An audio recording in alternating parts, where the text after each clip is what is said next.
Mi querido Hugo, Roberto, estamos aquí en tu casa, así es. en Casa de Piedra. Bienvenido. Muchísimas gracias por aceptarme la invitación de platicar con nuestros amigos que estamos grabando, Hugo, como te platiqué, las historias, las estrellas del valle, ¿no? Sobre todo los dueños de las vinícolas, algunos otros actores por ahí interesantes, ¿no? Y obviamente, bueno, pues tenía que casarte, tenía que agarrarte, cabrón, Gracias, porque muchísimas gracias, con mucho gusto. eres un poco difícil. Llegas de un viaje, estás 2, 3 días aquí en Ensenada, en tu casa, Casa de Piedra, y te vas al mundial. Hoy me voy al mundial, pero eso es ya una vacacioncita que Bueno, ya tocaba, ¿no? no, claro, bueno, pero hay que checar qué está Claro, pasando por claro, allá, ¿no? claro, Bueno, Hugo, voy a hacer un pequeño resumen de lo que sé de tu vida, claro. Ujú. ¿no? Y ya de ahí, pues tú me Entramos. corriges, Claro. ¿no? Sí. Primero de preparatoria, vas a un taller en el Estado de México, en Palo Alto, Correcto. descubres un tema de la vitivinicultura, de cómo producir vino, cómo, ¿no? Desde el punto de vista de la agricultura, Ujú. y dices, wow, esto es lo mío, ¿no? Así Le es. dices a tu papá, oye jefe, esto es lo que quiero hacer, ¿no?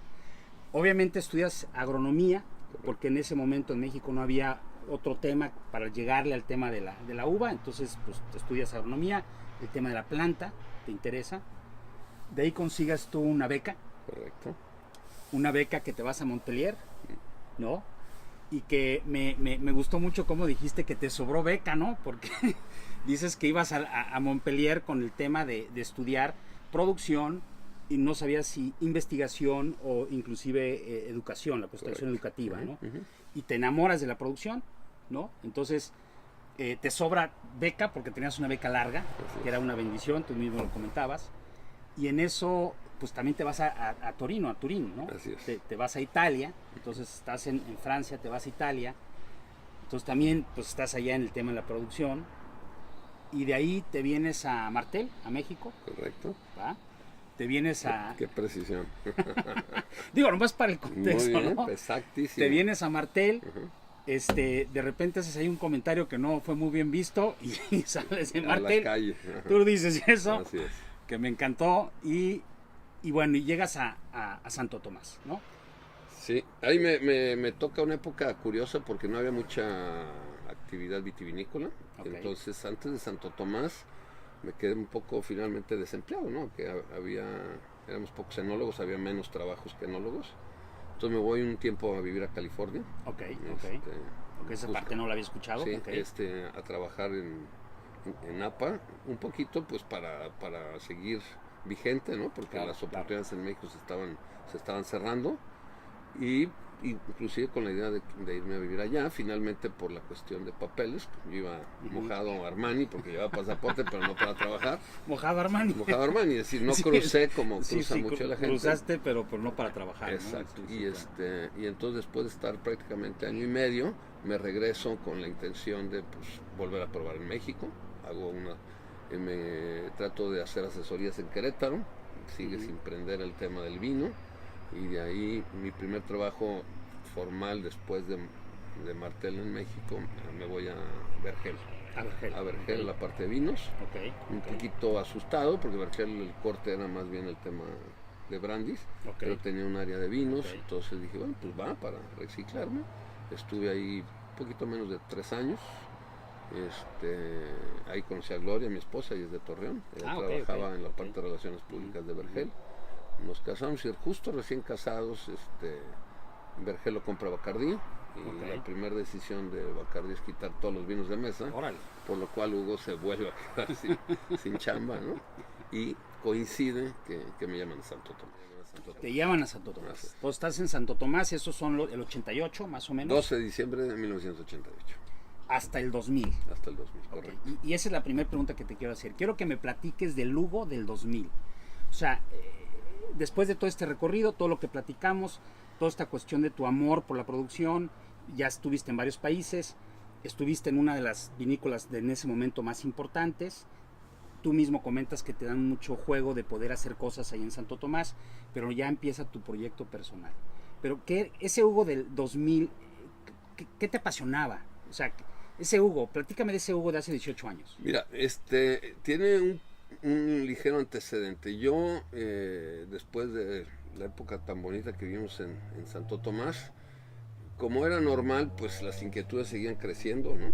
Y yo veía más difícil hacer cosas profundas sin comprometer estructuras de empresa, ¿no? Entonces en 1996 hablo con don Antonio Cosío y le digo que quiero empezar un proyecto personal. Okay. Él me dice, ok, pues adelante. Claro. Y de hecho empezamos en 97, o sea, todavía conviví, tuve mis 2 trabajos, Casa de Piedra se abre en 97. Se traslapa la cuestión personal con traslapa Santo Tomás y Casa de Piedra por 97, 98, 99 y en el arranque del 2000 finalmente ya nos vamos, ahora sí que nos echamos al agua, como yo digo, ¿no?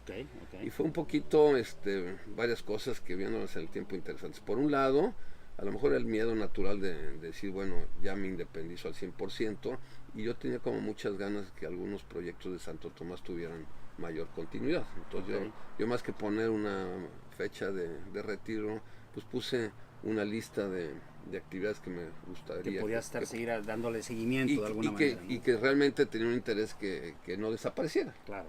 Pero la realidad, bueno, pues no, tampoco había tanto interés, entonces decidimos pues ya ni forzar esa parte y realmente aventurarme ahora sí a vivir directamente con mi sueldo, todo, casa, porque vivíamos en Santo Tomás, aquí en el viñedo que tienen. ¿Esta aquí fue en San tu Gabriel. casa?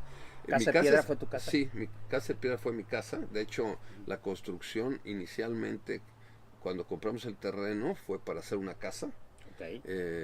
Como casa, aunque la habitamos un ratito por cuestión de que no teníamos dónde vivir, justamente en el 96, cuando hablo con don Antonio, pues, decidió darle el giro a hacerlo vinícola, ¿no? Y entonces aquí mismo abajo hay una pequeña casita que había de estas rusas de adobe, y esa la adecuamos para que fuera nuestra casa definitiva. Ahí vivimos bastantes años, hasta el 2011, 12. Y te digo, finalmente en el 2000 para mí es muy simbólico porque pues es cambio de siglo, ¿no? Vida nueva, todo era como que ya aviéntate al agua y empieza a nadar, pero pasan cosas muy interesantes. Gloria trabajaba conmigo, llevaba la parte de las tiendas, la parte comercial en las esquinas de Santo Tomás, y bueno, pues estamos entregando nuestros pendientes con Santo Tomás, y justamente Gloria trabajó el día entregando la esquina. El día la contra no existía. Que por eso se llama la contra, es para llevar la esquina, la contra esquina. De hecho ahí viene un poquito todos estos la esquina y la contra esquina. Exacto. Gloria entrega y al día siguiente nace Julia. Justamente al día siguiente entrega y se va a su cesárea. Estaba ya. Estaba. Entonces eso ya era como que antilaboral, ¿no? Pero interesante porque pues fue un parteaguas, ¿no? O sea, el día que realmente fuimos independientes, tuvimos una hija nueva que traía una torta increíble atrás, y de ahí vimos que se nos abrió el mundo, viendo que de lo que se trataba era de replantear el tema, o sea, que podíamos entrar a una cuestión de buscar, generar, promover la viticultura a una escala familiar, que era como el motor que nos hacía. Primero pues porque lo necesitábamos para nosotros poder vivir. Ya teníamos a 2 hijos antes, a Daniela y Lucas. Y Lucas, ya estabas vendiendo ya estábamos vendiendo. Así es, nuestra primera venta fue en el 98, claro, ¿no? Tenías ya habías empezado. Así es, ya habíamos bueno, de hecho más bien principios del 99, porque los liberamos prácticamente a los 24 meses. Justamente en 99 empezamos a tener algo de ingreso, y entonces en el 2000 era pues ya cargar nosotros solos con el barco que traías, ¿no? Con el barco que traíamos, y entonces de ahí venía un poco como convencerse uno mismo, ¿no? Diciéndole a los demás, ¿no? Entonces veíamos, bueno, hagamos una empresa pequeña, familiar, que pueda vivir 100% del vino. Esa era la apuesta, ¿no? Sí, eso es muy interesante, que eso es lo que comentas, ¿no? Querías probar que una cosa eran las producciones industriales que había. Correcto. Y de alguna manera tú decías, bueno, es que puede ser un negocio familiar, ¿no? Exacto, viendo que un poquito es una lectura de las cosas que pasaban, pero no estaban a lo mejor cuajadas, ¿no? Había muchos viticultores de la parte ejidal y de pequeña propiedad que tenían sus superficies 5, 7, 15, 20 hectáreas. Y a lo mejor no era tan esplendoroso porque el valor de la uva no era el que se merecía, y entonces tenían que mezclar entre la uva un poco los naranjos, un poco el olivo, ¿no? Y quizás incluso complementarlo con otras actividades para sacar el chivo, ¿no? Entonces nosotros decíamos, bueno, ¿qué pasa si esas mismas cosas llegaran a Feliz Puerto? Si estas personas hicieran aceites, si estas personas hicieran vinos, si tuvieran una marca, pues seguramente podrían vivir perfectamente de la actividad. Entonces nosotros dijimos, bueno, aventurémonos nosotros. En esa época son muchas suertes, muchos momentos oportunos que se juntaron, ¿no? Porque la verdad es que la vida está llena de ese tipo de elementos. Era relativamente fácil hacerte de un viñedo, porque los viñedos estaban pues depreciados, ¿no?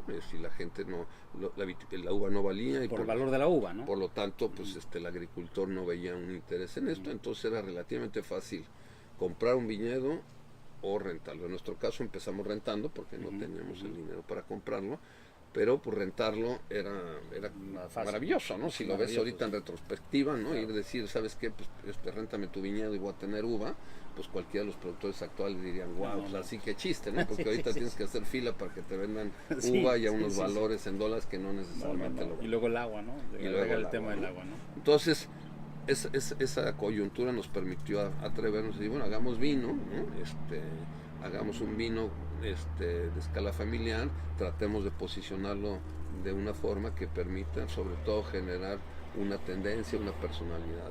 De escala familiar, pero ya con una enología de alguna manera formal. Pero además, no quiero usar la palabra de que era un vino caro, pero de alguna manera el vino de piedra siempre ha sido un vino que por su elaboración y por todo lo que le metes al vino de piedra, pues está en el rango de arriba, ¿no? Sí. O sea, así lo visualizaste. Así se visualizó. Se visualizó de esa manera, ¿no? Así, tratar de hacer un vino que pudiera competir con marcas ya establecidas, y no solo marcas mexicanas, sino marcas foráneas, ¿no? Porque creíamos que finalmente la enología estaba hecha, pues sí, de una personalidad, de una calidad. Y a mí el tema de calidad me cuesta trabajo hablar, o sea, perdí una calidad intrínseca en el tipo de proyecto, no me refiero a que era bueno, ¿no? Sino tenía una propuesta específica, ¿no? Y eso ayudó a poder realmente desde el inicio tratar de hacer un vino que generara otra escala de precios, otra escala de clientes, otro tipo de comercialización, ¿no? Sí, poder hacer un vino de alguna manera con un precio en un rango mayor a lo que se vendía el vino, pues de alguna manera también la uva empieza a tener más valor. Claro. Porque pues de alguna manera tú sí, ayudas, jalas todo hacia arriba, ¿no? Toda la cadena, claro. Porque un poquito es lo que me han platicado, que la uva valía muy poco, lo que me acabas de confirmar, y al incentivar a los agricultores a producir vino y hacer mejor vino, pues también la uva empieza a tener mayor valor, ¿no? Así es. Y es un poquito lo que tú generaste. Así era un poco el tema de, al ellos hacer vino, pues disminuían la oferta de fruta, pero no solo eso,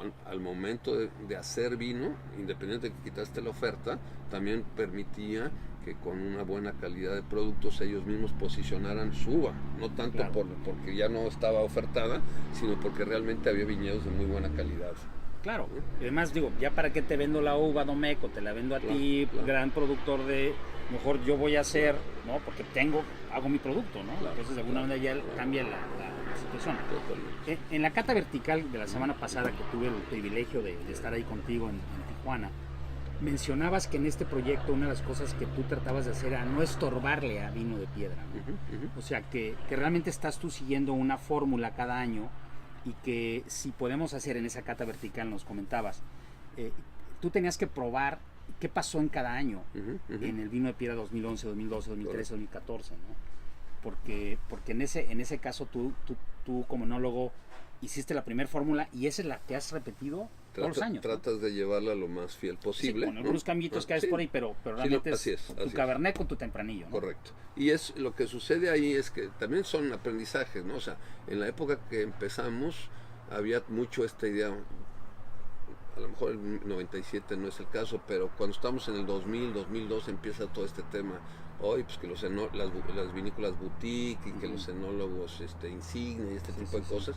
Y realmente lo que nos dimos cuenta que nosotros lo que estábamos apostando era hacer un proyecto que durara en el tiempo y que fuera realmente representante de un origen. Entonces en ese momento lo importante pasaba al viñedo, ya una receta de elaboración, ¿no? Ujú. Esa receta de elaboración, bueno, sí, con cierta práctica, dijimos cómo logramos que esas uvas estén lo mejor representadas posibles, sin que pierda su carácter de origen, en términos del sitio y en términos de la variedad y en términos de la climatología.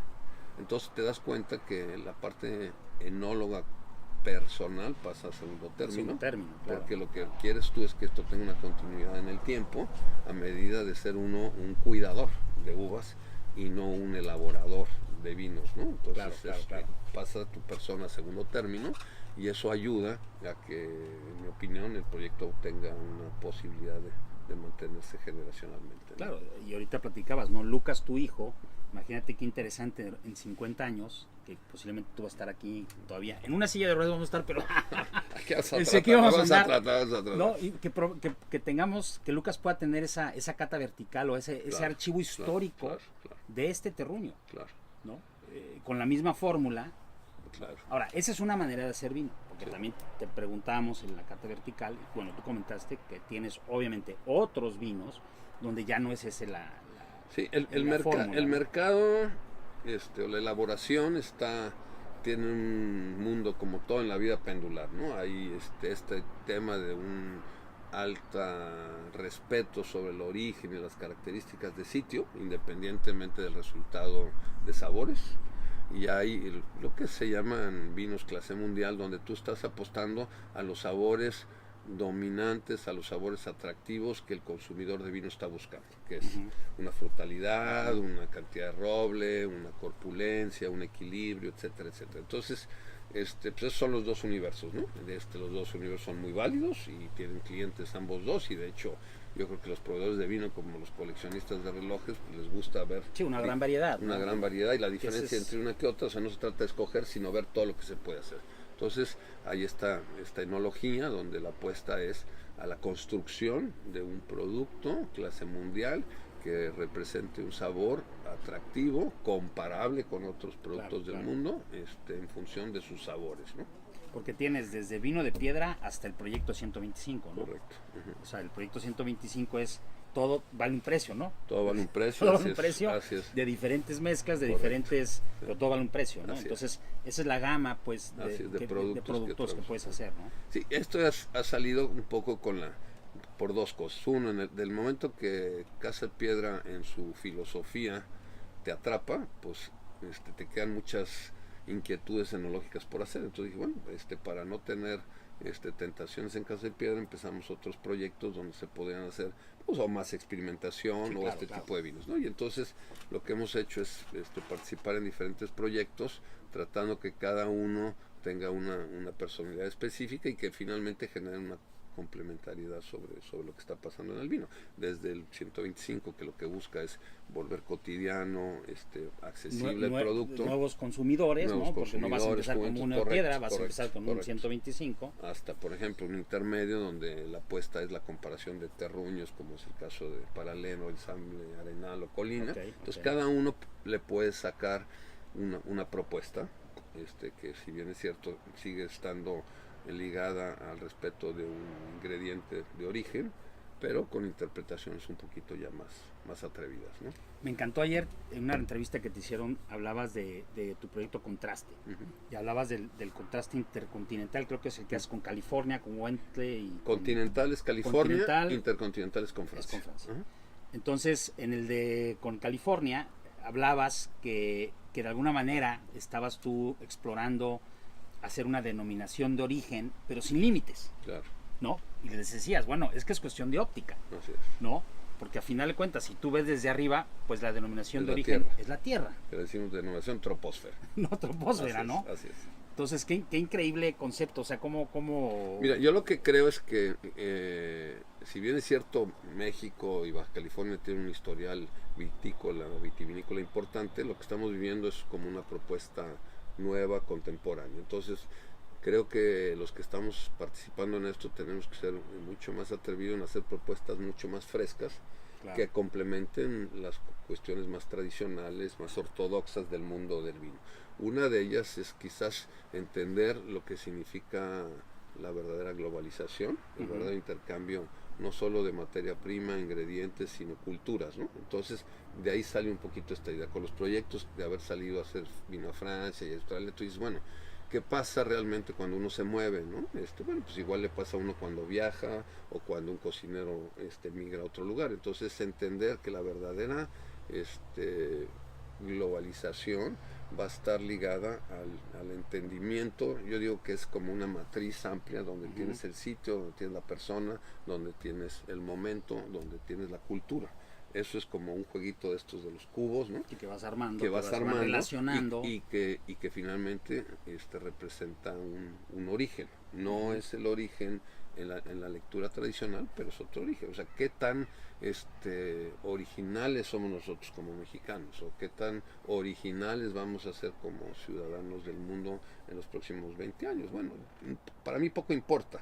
Claro. Lo que vale la pena es tratar de ir construyendo y ver los valores y las oportunidades y la diversidad que se puede generar, ¿no? Entonces ahí, digamos, bueno, generemos otra manera de entender el vino. No busca competir, no busca sustituir el tema de las denominaciones de origen, sino es una óptica distinta que permite ver, oye, pues fíjate que la cocina, es un poquito de inspiración la cocina. Que hagas una cocina asiática con mexicana, pues ¿no? bueno, entonces fusión, el atún, ¿no?, que se va de aquí para los sashimis a japonés, ¿qué es? ¿Qué es eso? ¿No? Es eso, ¿no? Entonces, en este, vamos a ir diálogo que tú has tenido precisamente con otro mundo, o sea, con tu vino, donde tú mezclas Francia, México, California, California. ¿Cómo nos ven? ¿Cómo ves tú que nos ven este México de 5,000 hectáreas productoras de vino contra Francia, que tiene más de 500,000, Estados Unidos, que también tiene ya cerca de 500,000? ¿Cómo nos ven? O sea, ¿cómo ven a México? Que nos ven, este tipo de propuestas las ven irreverentes, las ven totalmente irreverentes. Una falta de respeto. Una falta de respeto, ¿cómo se te ocurre? Y sobre todo tú que no tienes una tradición. ¿no? Si te pones a explorar estas cosas, ¿no? Espérame, pues no. Yo le digo, bueno, imagínate que no estamos jugando fútbol, nomás estamos echando una cascarita, no se trata de... O sea, no lo tomes tan a pecho. Y yo creo que eso es lo que hace verdaderamente los cambios, pero sí es un tema que no todo el mundo yo no creo que no lo entienda, sino no todo el mundo lo acepta. Yo creo que poco a poco se va a aceptar, porque también una cosa real, la movilidad que tenemos hoy no la teníamos. Y la información, que no teníamos la información que tenemos información ahorita. Y movilidad, ¿no? O sea, tú puedes traer una fruta, ¿no? Volar en avión si quisieras, ¿no? Y si estuviera... Y hacer la fermentación aquí. Inclusive podías hacer la fermentación aquí, si estuviera otra vez volando el Concorde o el nuevo avión que estaría, podías tenerla más rápido que bajar uvas de aquí a Querétaro. Entonces, Entonces yo creo que eso no es para discriminar, ¿no? Y no hay que tenerle miedo. Y no hay que tenerle miedo a esos ejercicios que nos van a enseñar a aprender nuevas técnicas, a hacer nuevas propuestas. Unas tendrán sentido, otras no tanto. Pero experimentar. ¡Hey! Pero son celosos, vienen a hacer su show aquí. Oye, no te preocupes, Hugo. Otra cosa que tengo muchas ganas de preguntarte. Si nos imaginamos que la industria del vino en México es un rompecabezas, son varias piezas, siendo los productores las piezas importantes, ¿no? Como los monitos dentro del rompecabezas, ¿no? En las entrevistas que yo he hecho siempre sale el tema, es que fui a la estación de oficios, es que fui a la escuelita. Muchas de estas piezas de rompecabezas en la industria del vino en México son debido a la estación de oficios. Gracias. Obviamente un esfuerzo que tú empiezas, un esfuerzo que tú te imaginas. ¿Cuál es tu retrospectiva ahora que ya pasó, pues no sé cuántos años de la escuelita? 19 años. ¿Qué sientes cuando ves todos estos hijos de la escuelita que ahora son bodegas, son vinícolas produciendo vino? Pues mira, otra vez no se imagina la profundidad que puede tener un esfuerzo de eso. ¿No te lo imaginabas así? No, es que diseñaste, así no era. Es que diseñaste y va a pasar si todo no te hubiera esto. dicho, es un chingo. No. Bueno, si eres, pero... No, yo digo que... Es que tú estás sorprendido. Yo estoy sorprendido. En muchas de las cosas que me han pasado estoy sorprendido. Es decir, le sigues rascando, pero no es cierto que tengas un hiperdiseño donde va a pasar esto y tú vas a hacer vino y luego vas a tener una vinícola. O sea, de hecho, si me hubieras preguntado en el 94 si alguna vez hubiera pensado tener una vinícola, te hubiera dicho, no lo tengo ni siquiera por aquí. Entonces son cosas que van sucediendo. Ahora, ¿por qué suceden? Bueno, un poquito lo que te decía, cuando nosotros ya nos aventuramos a hacer nuestro vino, pues veíamos la lectura del agricultor. Por eso te decía, un agricultor normalmente aquí tenía uva, olivo, naranjas principalmente, ¿no? Cítricos. Y decíamos, bueno, ¿por qué no? ¿Por qué estas personas no alcanzan una autosuficiencia? Okay. Y el tema era... Y ahí nace Estación de Oficios. Y ahí nace un poquito al principio jugando y después formalizando. O sea, jugando, te digo, lo primero es amigos, son más jóvenes que yo, pero estaban aquí muchos de los oceanólogos, el Pablito Ferrer y toda la bola esta, el Blanco, El Charro, Andrés Blanco. el Charro, Sí, todos sí, ellos, ¿no? todos ellos, Saludos. saludos, ¿no? Ellos empezaron por la inquietud de hacer vino, pero nosotros lo primero que vimos es al ir a buscar, bueno, nos encontramos por ejemplo un Juan Carlos Bravo, el cuate, un viticultor de varias de tercera generación, con un viñedo, en mi opinión, que vale oro en el sentido de seguir siendo un viñedo de seco, ¿no? O sea, de temporal, con una uva esplendorosa. Y entonces dices, aquí algo no checa, ¿no? Entonces decidimos formalizar la escuela y justamente le pusimos Estación de Oficios del Porvenir, y un poquito el juego de palabras por el futuro, etcétera, pero sobre todo era rescatar las actividades tradicionales. Y la actividad, y no es que hicieran vino antes, sino que estaban abandonando el viñedo porque el viñedo no tenía. Entonces, a medida que la fruta encontrara un buen camino, íbamos a rescatar la uva, como pasó igual el tema del aceite. Y ahí la otra óptica era, y esto lo platicaba con Toño cuando vivía, decían, bueno, necesitamos, si esta zona es tan buena, vocacionalmente hablando de uvas, necesitamos una masa crítica, ¿no? La masa crítica es que viene la gente a vernos, y vamos a ver a Toño, vamos a ver a Hugo, vamos a ver a 2 o 3 que andábamos por ahí. Toño Badán, ¿no? En paz descanse. Exacto. Y dices, pues sí, y luego ¿qué hago? ¿No? ¿Y luego qué hago? ¿No? O sea, no había una masa crítica, ¿no? Claro. Entonces hablábamos, empujemos a que haya unas 15 vinícolas, y casi así como que aunque sean ficticias, era una meta de alguna manera era una meta de generar una masa crítica, ¿no? En esa masa crítica se va haciendo ya se te pasó la mano.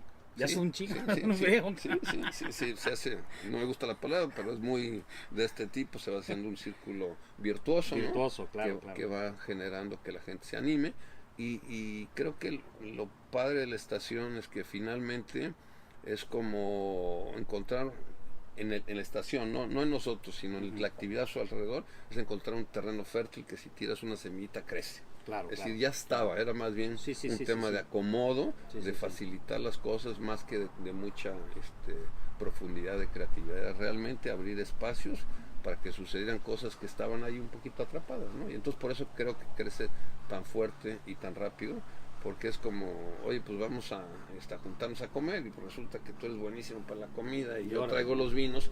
Pues y de ahí está el guateque, además. Y de ahí sale todo tema del guateque, ¿no? Un poquito como la graduación. La graduación de la escuelita, te vas y enseñas tu producto en el guateque, ¿no? Así es. Y sí, efectivamente, ha habido, la mayoría de las vinícolas que formalmente están en producción ahora han tenido algún estadio, desde o aprender o rentar espacio, porque también se volvió muy interesante. Vinícolas que a lo mejor estaban creciendo más rápido su capacidad de inversión, pues podían contratar parte de claro. Entonces creo que fue muy positivo para todos tener un lugarcito. Y ahora que cumples 20 años, ¿qué vas a hacer? ¿Tienes algo planeado? Pues sí, mira, yo creo que tiene que tener una evolución, es decir, sin perder la parte esta sencilla, original, que incluso me dicen, oye, ¿y por qué no damos ni certificados? ¿No? Bueno, ¿para qué, no? La certificación, les digo que es su propio producto, claro, ¿no? Claro. ¿no? Si sale malo es que no pasaste, y si sale bueno casi, es que, ¿no? Es más, tú pruébalo y ponte la calificación. Correcto. Yo lo que creo es que lo tenemos que, no sé si la palabra es sofisticarse, tiene que tener una evolución sobre cuestiones mucho más profundas. Yo creo que es el momento de reforzar técnicas y prácticas vitícolas deseables para la región, y técnicas y prácticas de elaboración deseables para la región. ¿Y qué quiere decir esto? Verlo más sobre el carácter humano de la producción, no desde el punto de vista ISO 9000, al revés, sino qué función tiene hacer viticultura y qué función tiene hacer vino para la gente que debe y quiere vivir en el valle como decías tú, como un rompecabezas, ¿no? Yo de las cosas que más me ayudó para entender esto es que pues, siempre viví aquí en el valle, porque aquí me dio la casa Santo Tomás, ¿no? Aquí en San Gabriel, entonces el dormir aquí, el despertar aquí, el que tus hijos estuvieran aquí, digo, independientemente de lo bonito que puede ser el campo, tiene sus cosas cotidianas, ¿no? Pues no hay camiones, tiran la basura, o sea, te das cuenta de lo frágil que son las zonas, que no es lo mismo que venir a las paellas, ¿no? Y a echar desmadre. Claro. ¿no? Entonces, ¿Tú vivías en la casa donde vivía Benito Molina? Bueno, Benito vivía arriba, okay. y ahorita donde vive Santiago, justamente. Aquí es San Gabriel, entonces estaba la casa de abajo, que era donde vivimos nosotros, y después cuando llegó Benito estaba la casa arriba. Pues es el mismo rancho. Sí, pues mucha historia tiene ese rancho. Sí, no, pues era una comuna ahí medio hipiosa. Interesante, sí. ¿no? Sí, muy bonito. Oye, otra cosa, ayer me eché varias entrevistas que te han hecho precisamente para saber un poco más de Hugo. Y me encanta lo que dices del origen del valle, ¿no? Dices, mira, una de las virtudes o de las cosas increíbles de un valle es su origen, pero también es una de sus debilidades, ¿no? O sea, el clima, la gente, ¿no? Todas estas cuestiones que tiene, la fragilidad, ¿no? Su mismo origen le da una fragilidad. Y entonces entramos a los temas estos, poquito complejos, donde entran las autoridades y que si lo que se puede hacer, lo que no se puede hacer, si vamos a invertir en el agua o no, que si llega el turismo o no. A ver, platícame. Mira, cómo yo ves este tema. creo que ahí es donde normalmente en primera... Te levantas y te vas. No, fíjate que no, al contrario, no es tú cierto, sabes que le entro con mucho gusto al toro, y creo que hay que entrarle con seriedad a estos cuestionamientos. Pero lo que sí, efectivamente, donde pierde uno adeptos cuando se mete uno esto, pues no importa. Yo lo que creo es que, y cada vez más lo veo así, ¿no? O sea, cada quien tiene diferentes maneras de ver las cosas. Eso me parece muy importante, sobre todo si lo entendemos como eso, no como un evento de quién sabe más o quién domina sobre otro. Claro. A mí me parece que el valle se rescató porque era un lugar deprimido, entendiendo la vocación del valle. Y la vocación del valle está muy ligada, no quiero decir que sea la única, muy ligada a su viticultura, ¿no? Entonces el motor de rescate, la fuerza del sitio está ligada a la viticultura. Yo siempre he dicho que hay una gran diferencia entre oportunidad y vocación. Entonces, oportunidad es ahorita el turismo. La vocación del valle es agrícola. Es agrícola. Entonces, yo lo que digo mucho es, independientemente de la problemática actual que estamos hoy, que necesita soluciones mucho más profundas y más serias, en un desarrollo normal, y se los platico a mis colegas que son de Santo Tomás o San Vicente o Ojos Negros o incluso La Grulla, etcétera, es que lo mismo les va a pasar si no tomamos medidas correctas. El Valle de Guadalupe se está volviendo una especie de laboratorio de lo bueno y lo malo que puede pasar en muchas regiones. Entonces, para mí, a medida que no comprometamos la vocación agrícola del valle, todo es bienvenido, absolutamente todo. ¿Qué quiere decir esto? Bueno, esto que parece una cosa como contradictoria es bastante más simple. En una cuenca, que es el Valle de Guadalupe, tienes perfectamente delineado y delimitado al día de hoy, era una, hace 10 años era otra, pero con bastante claridad los terrenos agrícolas. De hecho, la agricultura pues es una modificación de la naturaleza, pero los terrenos agrícolas están definidos. Entonces, si los desarrollos, si las actividades son complementarias y no disminuyen o ponen en riesgo, no atacan esto, claro, bienvenidos todos, ¿no? Claro. Pero empiezas a ver, pues, todo, por un lado, en sitio, ¿no? O sea, terrenos agrícolas con unos valores constructivos inmensos, que eso pues está mal. Independientemente de lo que digan los reglamentos y las leyes, para mí es muy simple. Bueno, pues, si tú estás quitando tierra agrícola para poner una casa, pues hay un atentado sobre la agricultura, ¿no? Independientemente se necesite o no se necesite, o es que se necesitaba el hotel o el restaurante, ese es otro punto. Pero estamos castigando la parte agrícola, y sobre todo que la parte agrícola queda comprometida, que es donde se pone más peligrosa la cosa. Si después de esto, y pasó un poco en Temécula cuando tuvieron una enfermedad de Pierce y toda esta cosa, a medida que fue creciendo la parte inmobiliaria, y el viñedo tuvo ahí un riesgo de enfermedades, pues casi tuvieron que poner plantitas de ornato, porque ya habías desarrollado todo un ambiente. Todo el turismo, todo el ambiente lo tenías que continuar, ¿no? Aquí no sé si va a ser la falta de agua o el exceso de casas que digas, mira, pues ahí hay una foto, sácate el telescopio para ver dónde había un viñedo, ¿no? O sea, sí, claro. Y fíjate que yo le comento a nuestros amigos desarrolladores, tú sabes que nosotros estamos en el ramo inmobiliario, además turístico, ¿no? Que realmente la uva viene a rescatar al turismo inmobiliario en Baja California. Claro, o sea, la verdad. Claro. Tú te pones a ver y realmente ya vale más que estés viendo unos viñedos que un campo de golf. A que estés viendo el mar, sí, y el campo de golf. Sí. Claro. Sí. ¿No? Entonces yo creo que tenemos que ser respetuosos. Claro. Yo creo que los desarrolladores inmobiliarios tenemos que ser respetuosos de ese valor. Y ese respeto se da a través de la proporcionalidad. Así es. ¿No? O sea, si tú tienes una buena proporcionalidad, no vas a comprometer la parte agrícola. ¿Cuáles esas se pueden hacer muchas fórmulas? Hay que irle encontrando. Pero no hay que pisarnos. Pero no hay que pisarnos, ¿no? No hay que pisarnos, porque si no funciona, ¿no? Así es. Bueno, ahora sí, la última pregunta. ¿Cuál es el futuro del vino mexicano? Es muy general la pregunta, pero bajo el concepto de Hugo, de la estación de oficios, de toda esta denominación de origen que es la tierra, la troposfera, ¿cómo va el vino mexicano? ¿Hacia dónde? ¿Hacia dónde vamos? Mira, yo veo un momento muy interesante a pesar de la fuerza y lo complica. Cuando vas a gran velocidad y a lo mejor el carro no es tan bueno, tienes riesgos de accidentes más fuertes, pero yo veo una buena velocidad, quizás más de la que pudiéramos controlar, o sea, a lo cual hay que estar atentos. O sea, vamos muy rápido, estamos creo creciendo. que vamos un poco más rápido de la capacidad que tenemos de hacerlo correctamente. Veo que lo que está pasando corresponde a un esfuerzo serio, independientemente de la visión de cada uno, serio, de hacer una vitivinicultura moderna, ¿no? Fuerte, con inversión, con pasión, con entrega. O sea, no es una moda ya, ¿no? O sea, la cantidad de gente y las inversiones y las variables que están involucradas es altísima. Entonces yo sí veo, a diferencia de otras épocas, que esto sí va a dejar una huella muy importante.